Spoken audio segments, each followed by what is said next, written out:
It's time for the Volquest Mailbag Podcast, answering your questions from the General's quarters every week, right here on Volquest. Good Thursday, everybody, and welcome into the Volquest Mailbag Podcast right here at Volquest.com, a part of the On3 family. Hey, get it while it's hot. $1 for 1 year. It's not going to last forever, so if you're listening and are not a member of Volquest just yet, what are you waiting on? $1 for 1 year over at On3. And, of course, follow our work over on YouTube by searching Volquest. Got a full bank of questions. Austin Price, Rob Lewis, and Brent Hubbs. I am Eric Cain. Is Tennessee coming off an overtime win at Pittsburgh, looking ahead to Akron, and, of course, Florida. 3:30 CBS kickoff the following Saturday as well. The only deal better than the Volquest $1 deal was the deal that Clara got Aunt B when she went away from Foley's Market and didn't get to meet at Mr. Foley's and went to that other Diamond Jim. Call the man, Aunt B. Just call the man. All right. Rocky Top 5. I love the fact that Eric has no idea what we're doing. No clue. It should be a requirement for him to watch the Andy Griffith show. Well, see, like, I've seen episodes, and they check out. They're good, but, like, I mean, you guys, it's like you guys go to sleep with it every night. I mean, I don't know it that well. Eric, let's say you two. You two. Call the man. Just call the man, Aunt B. Rocky Top 540. Brent, really appreciate all you do for your Tennessee knowledge. What do you think of the offense struggling in the second half against Pitt? Did Tillman get too many targets? I don't think he got too many targets. I think Alex Golesh made it clear that they were going to ride with Tillman. What happened to them in the third quarter, when you look at the drive chart, is they got behind the sticks. I mean, their first drive, they got a first down, and then they had a loss of 6 on a sack, put them in 2nd and 16. Then they had a 15-yard penalty. So on their first drive of the third quarter, they had 2nd and 31 and 3rd and 31. That's not exactly where you want to be against anybody, certainly not Pitt. You go to their second drive, they had an incomplete. Then they had a false start on 2nd and 10, and they're suddenly in 2nd and 15 and 3rd and 15. Bad go. The next drive, they're moving in the right direction in the third quarter, and Jalen Wright fumbles after making a first down on 3rd. After they went under center. Yeah, after they went under center, he fumbles. And picked up the first down. When you look at those 3 drives, you had a fumble on the last one where you finally got a little momentum and a little rhythm going. But the other 2 killed you because you're in 2nd and 31 and 3rd and 31, and then you're in 3rd and 15 and 2nd and 15. I don't think it was who they targeted. I think it was the lack of execution and the penalties that put them behind the 8 ball on 3rd down that put them in a bad spot and killed the quarter. We'll go to Push and V. Rob, how do you explain Tennessee going from using so many wide receivers against Ball State to only using their top 3 guys against Pitt? It reminded me of our depth from last year, and not in a good way. Well, I mean, that's how I explain it. I mean, I think Heupel and Golesh made it abundantly clear last year that, hey, we're going to play the guys at wideout that we trust the most. They were in a tight game where they didn't feel like there was any room for error, and they rolled with the 3 guys that they trusted the most. And I mean, I think it's pretty easy to explain. I was surprised because I thought after week 1 that they were committed to playing more dudes. I think we'll see them play a lot of guys this weekend. And I don't think that, the Pitt game was the final referendum on the wide receivers. I do believe Golesh when he says he wants to play more guys. I just don't think the comfort level was there in week 2. Let's go to Athrun. We got a couple here for UAP. Any more new smoke with Carnell Tate? No, I said it, when we talked about all the smoke that was out there, I thought this would be an all-foul grind if you're going to try to flip him. This is not something where he was going to flip in September. Like, this is something like you want to just kind of lay in the weeds, see if he comes on a visit again. If he doesn't, then Tennessee's not getting him, in my opinion. But if he does, then I think they'd have a shot to flip him here at the tail end. I know he's been here a bunch. I get it, but I think he's got to come back to flip. That's my opinion. What's the next one? Can you talk about the new coach? I call him Coach A. From where did he come from? What's his role? The guy from Utah, scout now for Josh Heupel. Yeah, Aaron. Yeah, does a really nice job of connecting with kids. Obviously, has the Polynesian culture. Just I think will be a real asset on official visits, working DMs on Twitter, and just connecting with players. And I think as someone who is driven to improve at his craft, Hubbard, and be better in all facets. I think right now he gives you the biggest kind of jolt in the arm with the relationship building, because I think that's what he's good at. Yeah, I mean, he's not a coach. I mean, it's not like he's an on-the-field guy or anything like that. I mean, he's a young guy trying to get established in college sports, and has got an opportunity here at Tennessee to do a lot of behind-the-scenes things and try to build those relationships and bring some of those relationships to Tennessee. And we've seen the fact that Tennessee's offered some Utah kids in the last 2.5 weeks, right? Yep. And that's a direct correlation there. Does that mean they're going to land them? Who knows? But there are ties there. Which could certainly, be promising for Tennessee. We'll see how it develops moving forward. One of those guys Tennessee offered, cornerback Snowden Smith, speaks very highly of who he calls Coach A, and of course that's that Utah tie. A couple more here from Athlon AP. How many players is Tennessee taking in this class? High schools, transfers, JUCO, since there's no limitation this year. I think that number, Eric, is really dependent on who leaves in December. Like, I think that, technically, the guys you add in January potentially would be players added to this class. So like high school kids, I think you're looking at 3-4 more, depending on who you get. And I think as far as transfers, the sky's the limit, but a lot of that depends on who all leaves come the end of the year and how many spots Tennessee has to work with under the 85. And what areas Tennessee needs to really improve in a hurry. And then last one here. Can you please explain to people who want us to sub more wide receivers on offense that you can't go the speed Heupel wants to go if you are subbing players in and out? The 11 players that start the drive will be the 11 players that end the drive 95% of the time. I'll disagree on that one because there's dead balls, there's incomplete passes, easy to sub guys in and out. But I mean, if you're moving, obviously you're not going to stop to get some different players in there. But there are opportunities, even in the sub-tempo offense, to get guys in there. Tennessee's just riding with the three that they trust. Yeah, I mean, Tennessee tried to keep the tempo going on second down because they wanted to avoid 3rd and long. That's why you saw them with some second down runs, some second down easy throws, because they did not want to take a chance on a dead ball there for Pitt to be able to substitute. But there's absolutely ample opportunity to play more than 3 wide receivers, okay? And whether it's subbing in a drive, whether it's subbing between drives, there's certainly ample opportunity to do that. Rob, they just, quite frankly, didn't trust anybody, and they rode with the 3 guys, and that was it. Yeah, I mean, that's what I'm totally get the, even though Eric said there's dead ball opportunities, I mean, you get, 5-6 drives a half. I mean, you can swap personnel if you want to easily. Sam Smith, 2233. Does the staff try a new guy, a punt returner this week? Rob, will stay with you if you want to answer that one. I don't know. I mean, D. Williams is a guy that's listed on the depth chart, and I mean, I don't think they're going to roll. I don't know that he's going in there this week, and I just, Flowers is a senior. He's a guy they trust a lot. I think that he has it in for now until or if he shows that it's a real problem. Brent, during camp, the 2 names at punt return we kept hearing, and correct me if I'm wrong, was only Flowers and Williams. Now there were some more kick returners, but I mean, if it's not D. Williams who's get back in there healthy, then I don't know another option right now. Well, here's what I would do, and I'm not Mike Eckler. He makes a lot more money than me, and I wouldn't want to challenge him on anything anyway because he's Mike Eckler, and he's a little bit wound tight. But if I were in this game and I were Tennessee, I would, and I had a lead in the second half, I would put somebody back there to see what it looked like. I mean, because here's the thing. What are you going to do if you get in a 3rd down situation where Trayvon Flowers makes a tackle and loses his helmet and he has to come out for a play and they're going to punt? You going to take a timeout there so you can get to put him back in there? Or do you have nobody that you feel comfortable with, or do you have somebody you feel comfortable with who could field a punt? And there was a situation last year. I think there was 2 number 1s on the field at the same time, or an injury. Something happened when it wasn't Bayless and it was Trayvon back there last year, and the ball rolled all the way down within the 5.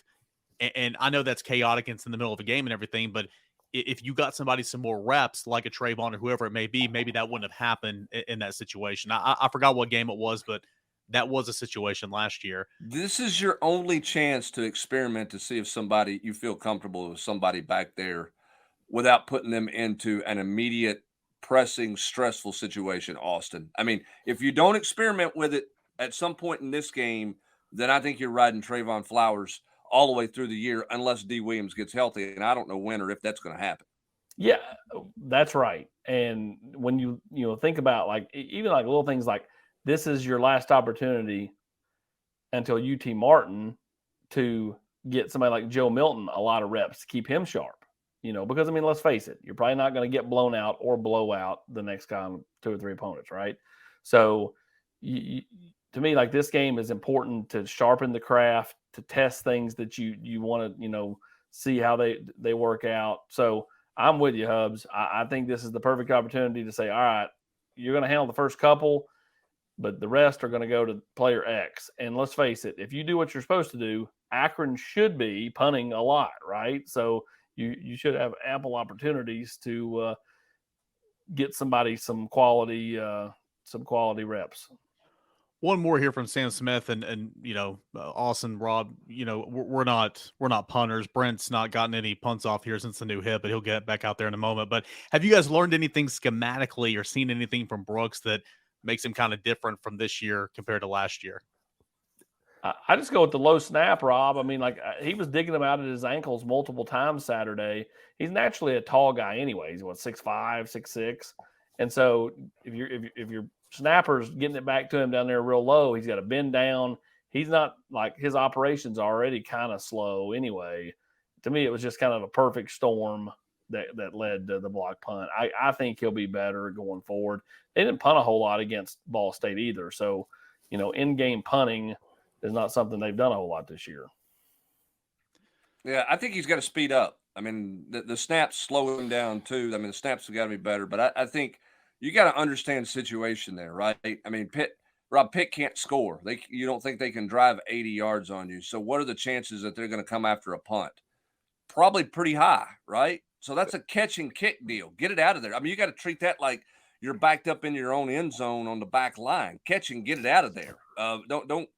Don't take any chances because you got to be thinking they're coming. They clearly had a bust on the play, but you still got to be thinking in your head fast clock because they're trying to make a play on special teams. Surfer Vol wants to know, what's the plan to keep Anthony Richardson under control? The skeptic in me says he will have a career Heisman-like day against Tennessee, just as almost every Florida quarterback has in the last 10-plus years. Rob, if you want to take a swing at this one. I mean, Pitt had nothing to compare to Anthony Richardson. I mean, nothing at all. But I felt like, the pass rush and the contain, again, they weren't stressed. I just feel like, from what we saw last week, if Tennessee brings that same kind of, defensive approach and, aggressiveness, I like their chances. And, I mean, I think Kentucky shows you the blueprint. It's not anything that's rocket science. I mean, make him beat you with his arm. Yeah. Well, I mean, Kentucky, give them credit. They hardly ever gave up contain, kept him inside that tackle box, and made him throw it. If you make him throw it, then your chances are better. If you lose contain, that's when things are going to go south for you. What did Smokey Man have? 15. 4 rushes? Is that what he had in the game? Was 4 rushes total against Kentucky? That's all he got going. So, absolutely, they did an absolutely unbelievable job with that one. Smokey Man 15. What do you make of the running back recruiting, Austin? Seems like opportunity is ample. Yeah, I agree. I think it's a down year for top-end tailbacks. There's a couple that are really good players, but, I mean, it wasn't like this was a huge year for quarterbacks. A ton of guys that are ranked 10th or 11th in the country on any other year might be 3rd or 4th. Like, that's how deep this quarterback class is. I think the running back depth is much more thin, not only at Tennessee, but also in the recruiting in the class of 2023. So, I think that, they've got to continue to beat the bushes and see if they can find somebody. We'll see if Roderick Robinson comes on a visit. But there's no doubt that, the running back room needs more and more playmakers.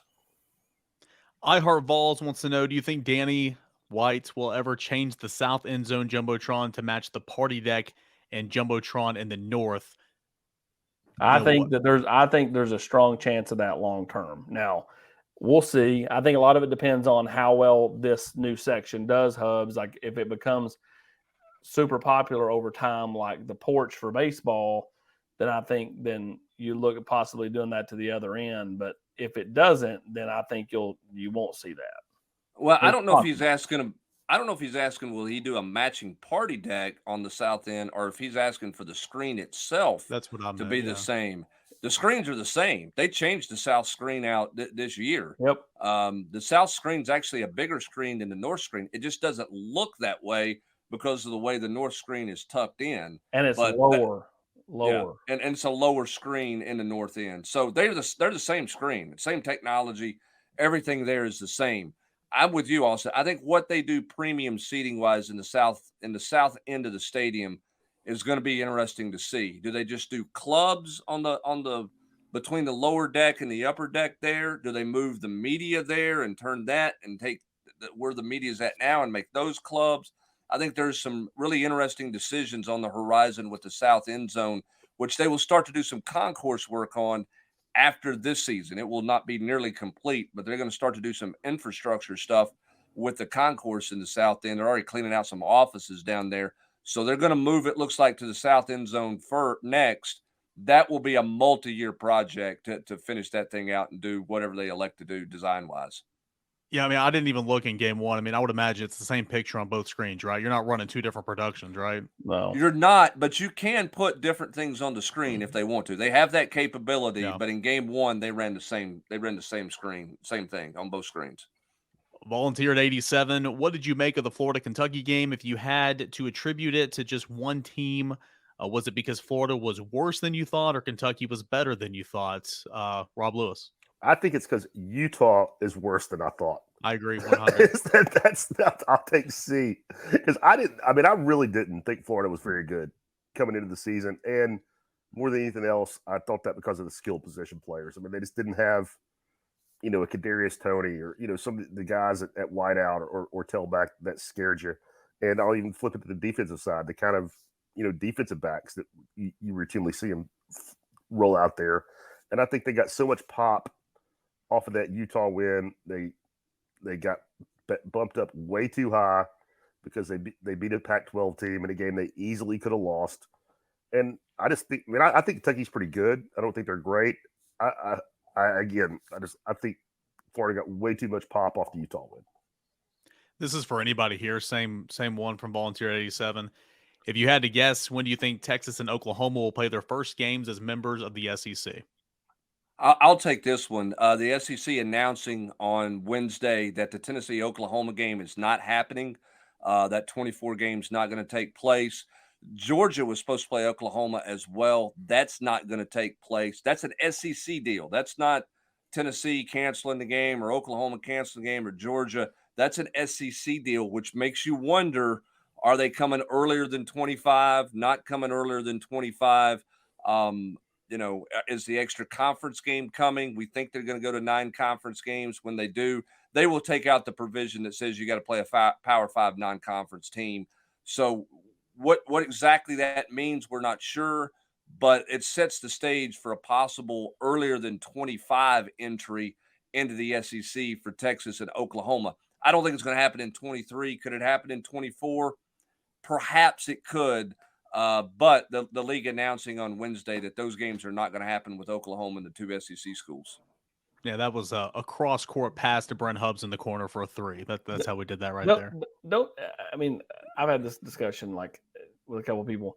Don't you feel like they're not going to put the 9 game? I mean, I guess they could, but it just doesn't feel like they'll put the 9 games in effect until that move is made. So, if they don't come till 25, I don't think the SEC is going to go ahead and put in 9 games in 23 and 24 without them. All right, so we're going to go to Oak Grove Vol. So have you guys heard anything about Malachi Dow from White County? He has over 1,200 yards rushing with 20 touchdowns through 4 games. Do you see his recruitment picking up Austin Price?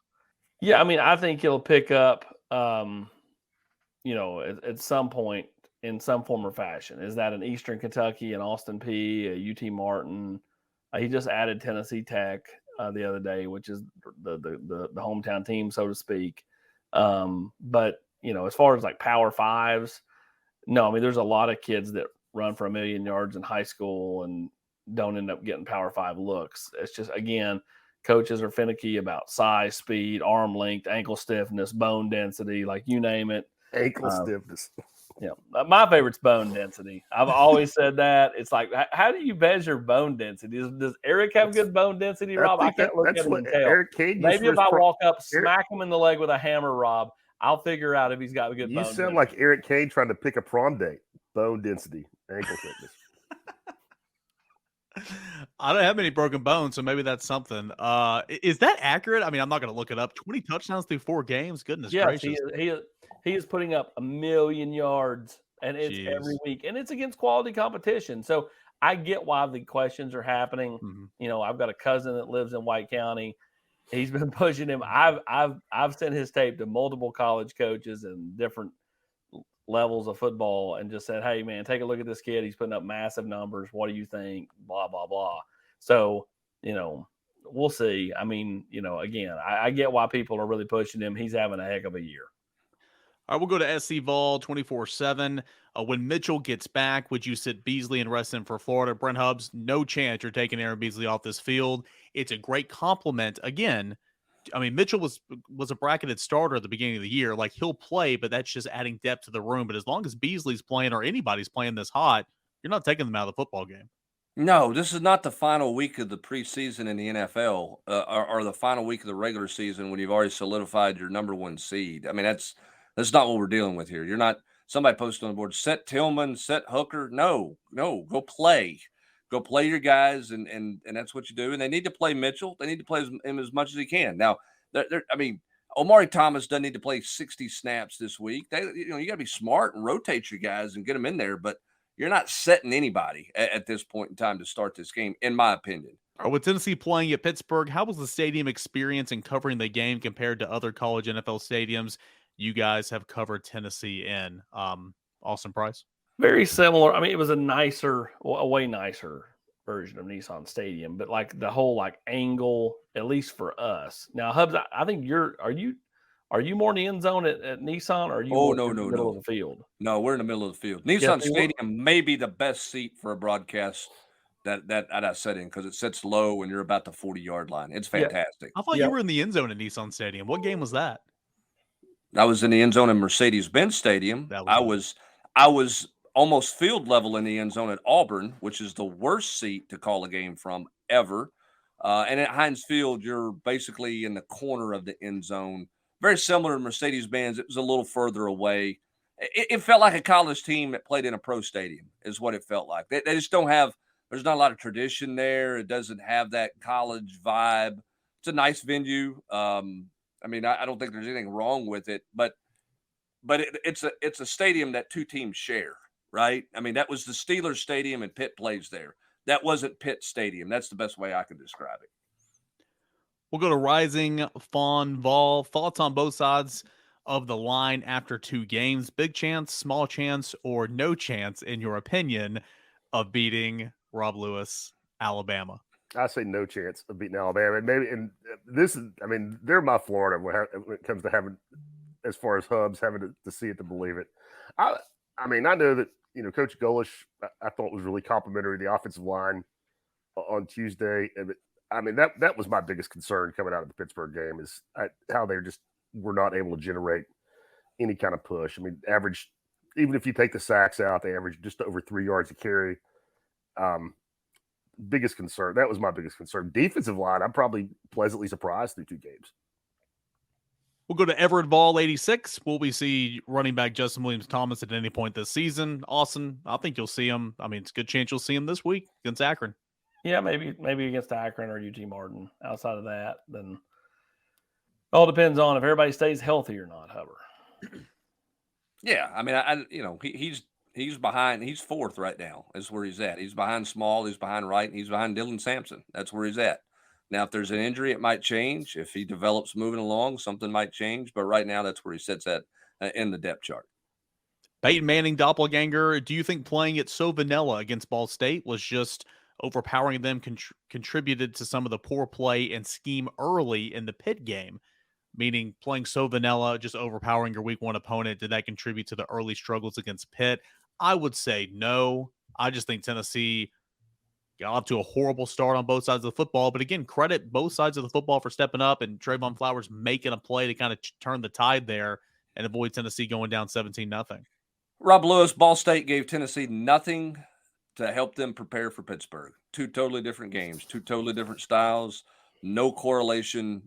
I mean, there was nothing you could do in the Ball State game that was going to help you prepare for the Pitt game because of the way they played.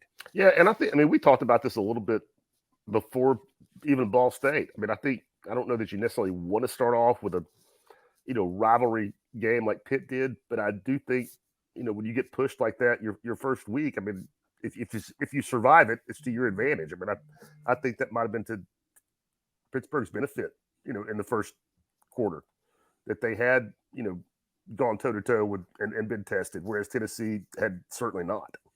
Yeah, I agree with that. Remember, too, I mean, Tennessee in the Ball State game, I mean, they get the one-play drive to get started, and, everything just kind of falls perfectly into place. They go out, with the football, and Hendon Hooker didn't get them off to a good start because he didn't throw the football very well the first two drives. I mean, that's a lot of it. I mean, he misfired a couple of times, and so they were not in a rhythm. I don't think Ball State had anything to do with that. We will go to HS Vol. Any 24 is close right now. Of course, Tennessee has 2 2024 commitments. Mario Craver is a guy that I think Tennessee's in a good spot with later on in the fall.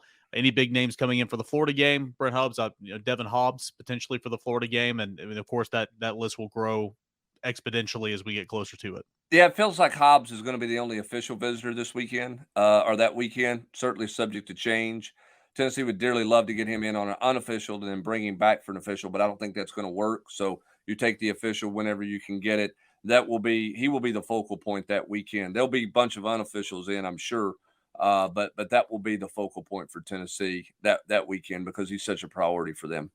And again, nothing else has changed on Treylon Ray. And speaking with him earlier this week, he is still dead set on coming for the Alabama game with a decision coming in later, probably after that in October. So I think that could set up very well for Tennessee and Treylon Ray if they can get that last visit. Checker Nealon, is this Florida game coming up, setting up like the old ones? Whoever runs the ball for the most yardage wins their quarterback versus our running backs, Rob Lewis? I mean, I don't know that if I necessarily agree with that, just because I think Tennessee's passing game is so much better than Florida's. I mean, I think that Tennessee has a quarterback that can carry the offense with his arm, and I don't think Florida does. I mean, I think Richardson's got to have a big game. He's got to get for Florida to win. I mean, I think he's got to gash you with his legs. I don't love Florida's wideouts, so I think it's way more imperative that Florida has a big game running the football than it is Tennessee. I mean, Tennessee can't. What they do, however, a few years ago, or more than a few years ago, what was the minus 24, minus 25 yards? Yeah, you can't rushing. do that. They can't do that. But I mean, I don't think Tennessee has to run for 200 yards, not with Hooker at quarterback. Yeah, I would agree with that. I mean, also look at this past game, just talking about the traditional running game. And, Alex Golesh, pretty much said that, in conversations with him that, it's going to be a struggle to run the football going in because of what they do. And they knew that. And I mean, they went to Cedric Tillman and said, go win this football game. So it's a different era of college football. I mean, it's a different era of football in general. And it's about quarterbacks and wide receivers. That's why you see running backs getting drafted in the, third, fourth, and fifth round being impact guys, and that not necessarily. I mean, think about the Titans on Sunday. They're in a game-winning drive situation, and their franchise tailback's not on the field because they got to throw the football. So, I mean, where do you kind of invest in what your style of play is? Tennessee's style of play is to spread you out and throw it. That's not to say that they don't need to have better backs. I'm not saying that, but the dependence on the run game with this offense is different. Now, for this offense to be humming along, they need the run game going because they're at their best when they've got some balance. There's no question about that. But they have shown they can play and succeed offensively without a great run game or a truly effective run game, as was evident this past week. Did they play well? No. They played well enough to win because of their ability to throw the football.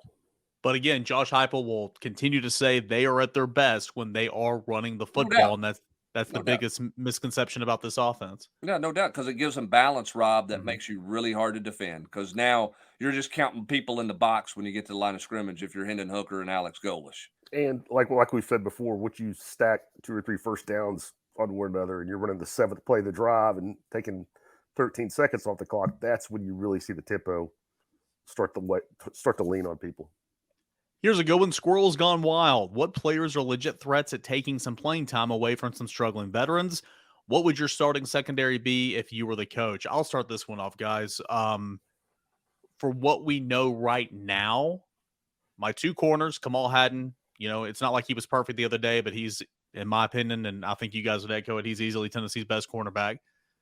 Warren Burrell would still be the other cornerback for me right now because Christian Charles got 2 snaps against Pittsburgh. What's that tell you? What's he look like this week and then moving into Florida? D. Williams is hurt, and Brandon Turner didn't see the field. So, I got to see these guys play a little bit. Those would be my two corners. Same with the safeties. Both those guys played 86 snaps, every snap on defense for Tennessee. I would like to see Wesley Walker play some more safety, but he told the media earlier this week that since camp, when he got dinged up, he hadn't even taken a rep at safety. I want that to change. But I would kind of stay the where it is right now and have almost, not a true 50-50 split, but like a 60-40 split with McDonald and Walker there at the star. I just need to see some guys play and to give Tennessee some more options. Christian Charles playing 2 snaps at Pitt. That gives me no confidence that he's going to be ready to play for Florida. Do you guys see anything different? I don't. No, I don't either. I don't understand the Brandon Turnage deal. I just don't. I don't grasp why he's either in the doghouse or regressed or whatever the case is for him, where he's not a factor at all. The I don't want to say love affair, but the confidence level with Warren Burrell is a bit surprising to me. I had this in the stock report. Warren Burrell will make his 23rd start on Saturday against Akron. In 22 career starts, he has 9 pass deflections and 0 interceptions as a corner. That's not an aggressive corner who's making a lot of plays. That's a guy who's keeping the ball in front of him. But that's not a lot of production there when you look at that. And I think that's a guy who just doesn't play super aggressive. And to me, that's a bit of a conflict of styles, Rob, when you're going to be so aggressive up front and come after the quarterback to where they're trying to get it out of their hand early. The back end's got to adjust to the way the front end is playing with more aggressiveness, in my opinion. But I'm just a casual observer to the game. I'm not a coach, so I don't know what all they're asking them to do. Yeah, that's a great point, Hubbard, that I don't know that I really thought of. But if you are going to come after them and be as aggressive as they were, especially at Pittsburgh, it would seem like you would, jam some guys at the line and, put yourself in a position to take advantage of the quarterback having to get rid of it so quickly. All right, guys, we're going to get 2 more questions here before we call quits on this edition of the Mailbag Podcast. Let's go to TW Vols 628. I need glasses. What's your take on what happened around the SEC in week 2, specifically Kentucky and Florida, Arkansas and South Carolina? We've talked a little bit about Kentucky and Florida. Guys, I think Arkansas is a good football team. I think they'll have an opportunity to beat Alabama. Now, will they do it? I don't know. Probably not, but I think they're a good football team. I think they're the second best team in the West. I think they can run the football, however. Yeah, and I would say they're the second best team in the West. I don't know that means they're a really good team because who else in the West has done anything to capture your imagination at this point? A&M was a train wreck, obviously, in losing to Appalachian State, and it wasn't like they put their team away in week 1. I think that A&M Arkansas game in Dallas is going to be a really fascinating game in 2 weeks. I don't think Auburn's very good. I don't think Ole Miss is nearly what they were a year ago at this point. Mississippi State's intriguing. I think that's an intriguing matchup this week with LSU, but I don't think they're not nearly as physical as Arkansas is in the West. So Arkansas is probably number 2 a little bit by default, but I do think that they are molded in what Sam Pittman wants. They're physical. They can run the football. They still have some play calls on offense that you're just like, what was that? Because sometimes it feels like they're trying to fit a square peg in a round hole with some things they do. But the fact they can line up and run the football certainly makes them, I think, one of the best teams, or the second best team in the West behind Alabama. And they'll have a shot. I don't know if they can throw it and make enough plays against Alabama. Because when I looked at Alabama, what little bit I saw the Texas game, Rob, I didn't watch it in full detail. It looked like Alabama was having a harder time in the secondary with the Texas receivers than it was stopping the Texas run game. But maybe I'm wrong. Well, I tell you, if Quinn Ewers doesn't get hurt, I mean, you can never say for sure, but I think Alabama, loses that game. I mean, maybe he slows down, but man, he got off to a great start in that game and was giving Alabama fits. And Hubbard, you made this point the other day. The biggest thing about Alabama to me, they just don't have first round picks at wide receiver right now. I mean, there's no Jalen Waddle or Jerry Jeudy out there that just scares you to death and opens up your safety. You can play your safeties in the box against this Alabama team, I think, for the first time in a long time.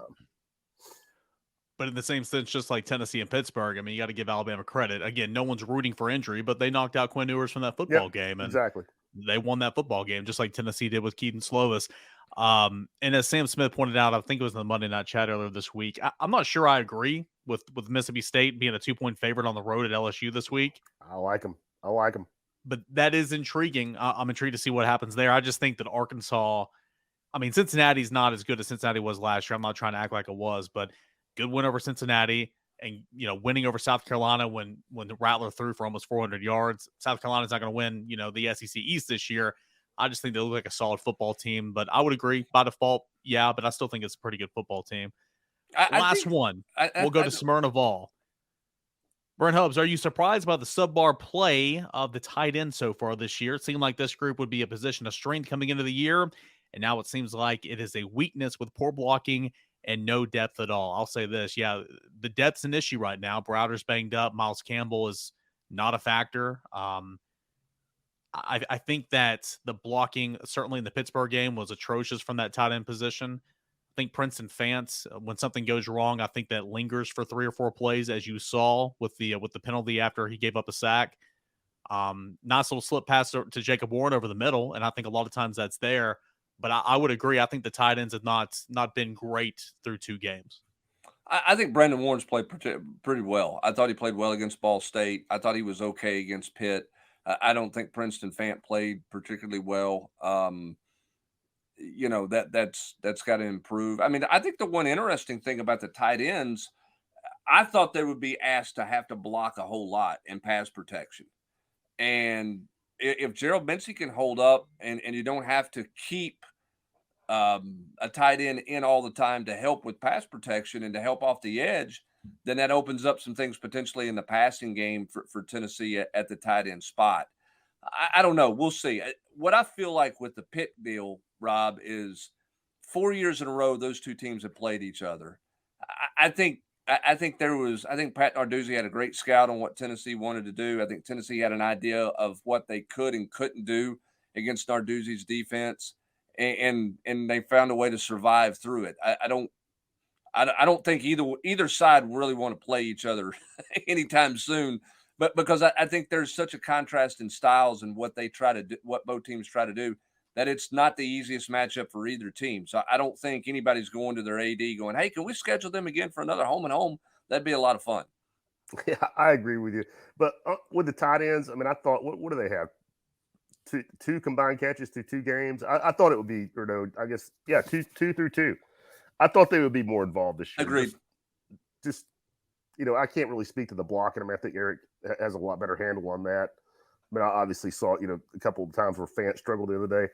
I just really thought that they would be, I'm not saying I thought they'd catch 10 balls a game, but I thought, 4, 5, 6 targets between the 2 of them every game, just because of the experience, just because of the familiarity with Hooker. So I'm a little surprised, but it's early. We'll see if that won't pick up. And correct me if I'm wrong here, but it just felt like upon rewatching this thing and live as well, but really upon rewatching that Alex Golesh and Josh Heupel just said, you know what, we're going to play a little basketball on grass in a 2-man game with Hendon Hooker and Cedric Tillman.